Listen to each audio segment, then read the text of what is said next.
அஸ்ஸலாமு அலைக்கும் வரஹ்மத்துல்லாஹி வபரகாத்துஹு. நாளும் ஓர் அமுதமொழி.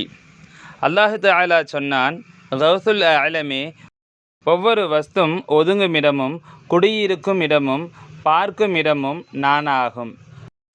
முடிவில் அவைகள் ஆகிறதும் என்னளவிலாகும். அல்லாஹு தஆலா சொன்னான், கௌசுல் ஆலமே, சுவர்க்கத்தளவிலும் அதில் உள்ளவைகள் அளவிலும் பாராதீர். அப்படியானால் எந்த ஓர் இடைச்சாதனமுமின்றி என்னை காண்பீர். நரகத்தளவிலும் அதில் உள்ளவைகள் அளவிலும் பாராதீர்.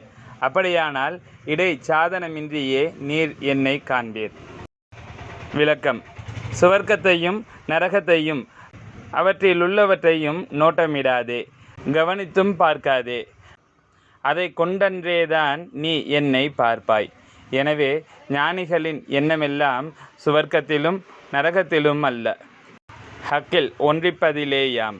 சங்கைமிகு ஷேக் நாயகம் குதுபுஸ்ஸமான் ஷம்சுல் உஜூத் ஜமாலியா அசையீத் ஹலீல் அன் மௌலானா அல் ஹசனியுல் ஹுசைனியுல் ஹாஷிமி கத்தசல்லாஹு சிர்ரஹுல் அலீம் அவர்கள் ரிசாலத்துல் கௌசிய்யா எனும் நூலிற்கு மெய்ஞான போதனை அல்லது இரட்சணிய பிரபந்தம் என்று எழுதிய விளக்க உரையில் இருந்து